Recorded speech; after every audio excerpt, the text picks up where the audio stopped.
गांव में एक बहुत पुरानी गुफा थी। उस गुफा के आसपास कोई भी जाने की हिम्मत नहीं करता था, क्योंकि गांव वालों का मानना था कि वह खूनी गुफा है। जो भी उस गुफा में जाता है वह फिर कभी लौट के वापस नहीं आता। फिर एक दिन की बात है। रामू जंगल में लकड़ियां काटने जाता है। वह लकड़ियां काट कर जंगल से वापस आ रहा होता है, तभी बहुत तेज बारिश शुरू हो जाती है। उसकी सारी कटी हुई लकड़ियां भीगने लगती हैं। अरे ये क्या? जब मैं सुबह निकला था तब तो बारिश के कोई आसार नहीं दिख रहे थे। अब अचानक ये बारिश कहाँ से शुरू हो गई? अब क्या करूं? तभी उसे एक गुफा दिखाई देती है। अरे यह तो वही खूनी गुफा है। इसमें तो जो जाता है वह कभी लौट के नहीं आता। अब मैं क्या करूं? इस गुफा में जाऊं या ना जाऊं? मेरे पास कोई दूसरा रास्ता तो है नहीं। एक काम करता हूँ, थोड़ी देर इस गुफा में रुक जाता हूँ। रामू उस गुफा के अंदर चल देता है।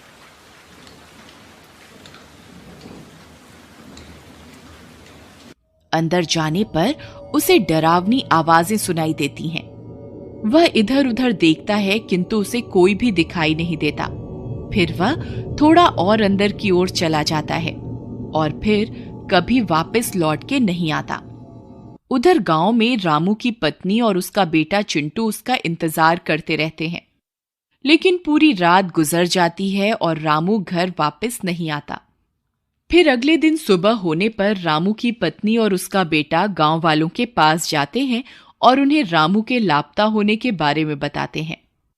अरे भैया, मेरे पति कल जंगल गए थे लकड़ियां काटने, परंतु वे घर वापस लौट के नहीं आए। कोई मेरी मदद करो उन्हें ढूंढने में। अरे बहन यशोदा, मैंने रामू को कल जंगल में देखा था। वह लकड़ियां काटकर घर की ओर आ रहा था। तभी तेज बारिश होने लगी और वह उस बारिश से बचने के लिए उस खूनी गुफा में चला गया। तुम तो जानती ही हो, वह खूनी गुफा है। उस गुफा के अंदर जो भी जाता है वह कभी वापस लौट के नहीं आता है। हे भगवान, अब मेरे पति का क्या होगा? शामू भैया, आप हमारी मदद कीजिए। आप कुछ गांव वालों को अपने साथ लेकर उस गुफा में जाइए। क्या पता आपको मेरे पति और बाकी गांव वाले जिंदा मिल जाएं। नहीं नहीं बहन, हम वहां मरने के लिए नहीं जाएंगे। सब बोलते हैं उस गुफा में एक चुड़ैल है, जो भी उस गुफा में जाता है वह उसे कच्चा खा जाती है। नहीं नहीं, हमें माफ करो, हम तुम्हारी कोई मदद नहीं कर सकते। फिर यशोदा और उसका बेटा हताश होकर वापस अपने घर की ओर चल देते हैं। अपनी माँ को परेशान देख चिंटू अपनी माँ को बोलता है, माँ, तुम परेशान मत हो, मैं बाबा को वापस घर लेकर आऊंगा। अरे बेटा, जब पूरे गांव वाले मिलकर उस गुफा में जाने की हिम्मत नहीं जुटा पा रहे तो तुम क्या कर लोगे? कोई बात नहीं बेटा, भगवान तुम्हारे बाबा की रक्षा करेंगे। जाओ, बहुत रात हो गई है, तुम अब सो जाओ। चिंटू रात भर सो नहीं पाता और वह अपने बाबा के बारे में सोचता रहता है। फिर वह फैसला करता है कि वह अपने बाबा और बाकी गांव वालों को जरूर उस खूनी गुफा से वापस ला कर रहेगा। यही सोचकर वह आधी रात को जंगल की ओर चल देता है। जंगल का रास्ता बहुत डरावना होता है। चिंटू को बहुत डरावनी डरावनी आवाजें सुनाई देती हैं, लेकिन वह बिना घबराए उस गुफा की ओर चलता जाता है। कुछ ही देर में वह उस गुफा में पहुंच जाता है। गुफा में पहुंचकर उसे वहां कोई भी गांव वाला दिखाई नहीं देता, सिर्फ डरावनी आवाजें ही सुनाई देती हैं। फिर वह हिम्मत जुटाकर गुफा में और अंदर की ओर जाता है। तभी अचानक उसके सामने एक चुड़ैल आ जाती है।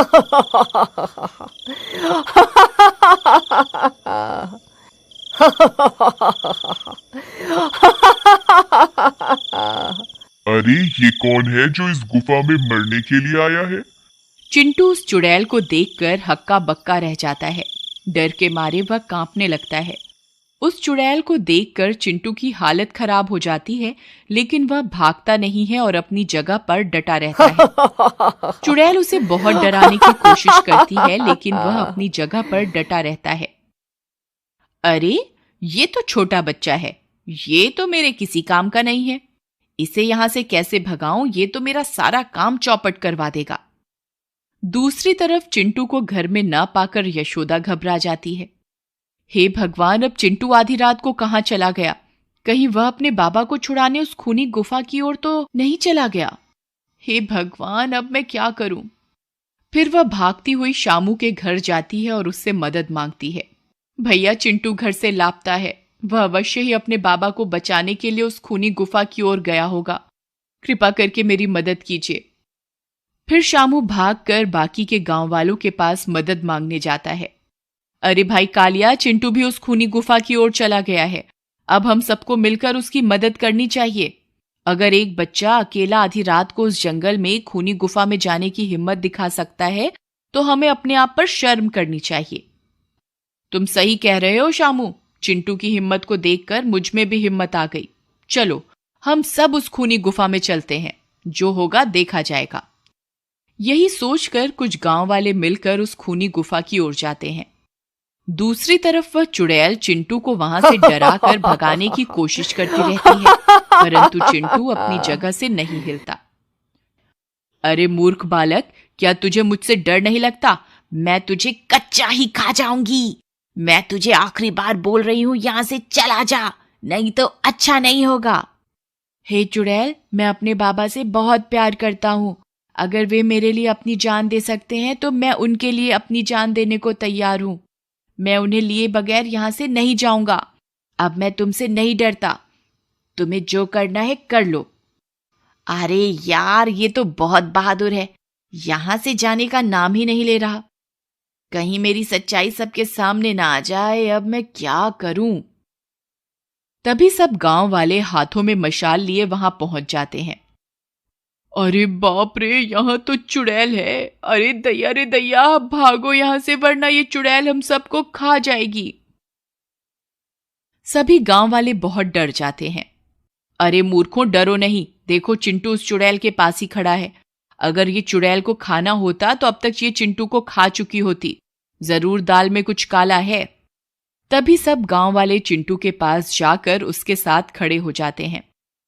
लगता है आज तुम सबकी मौत तुम्हें यहाँ खींच कर ले आई है।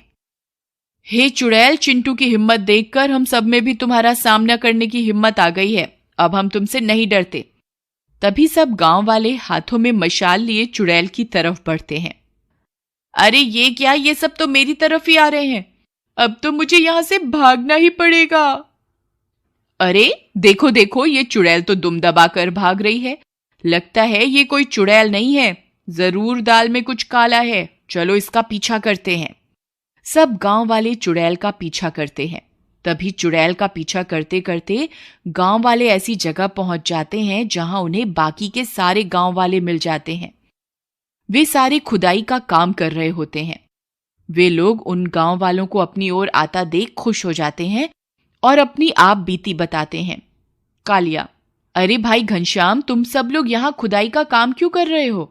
और तुम सब लोग वापस गांव क्यों नहीं आए पिछले 2 महीनों से? अरे क्या बताएं भाई कालिया, ये औरत ने चुड़ैल बनकर हमें जबरदस्ती यहाँ कैद करके रखा हुआ था और खजाने के लालच में हमसे दिन रात यहाँ खुदाई करवाती रहती थी। जब भी कोई गांव वाला हमारी तलाश में इस गुफा की ओर आता तो यह उसे डरावनी आवाजें निकालकर यहाँ से भगा देती थी और उसे अंदर नहीं आने देती थी। और जो कोई भी अंदर आ जाता था तो उसे भी कैद करके यहाँ खुदाई के काम में लगा देती थी। तब सब गांव वाले मिलकर उस चुड़ैल को पकड़ लेते हैं। मुझे माफ कर दो, मैं खजाने के लालच में तुम सबको डराती थी। मैं कोई चुड़ैल नहीं हूं। मुझे मेरी गलती का एहसास है। तुम मुझे जो भी सजा दोगे मुझे मंजूर है। कोई बात नहीं, तुम्हें तुम्हारी गलती का एहसास हो गया, यही बहुत है। मॉरल, हमें कभी भी डरना नहीं चाहिए और किसी भी भूत चुड़ैल में विश्वास नहीं करना चाहिए। ये कहानी कहीं ना कहीं अगर आपके दिल को छुए तो प्लीज लाइक जरूर कीजिएगा।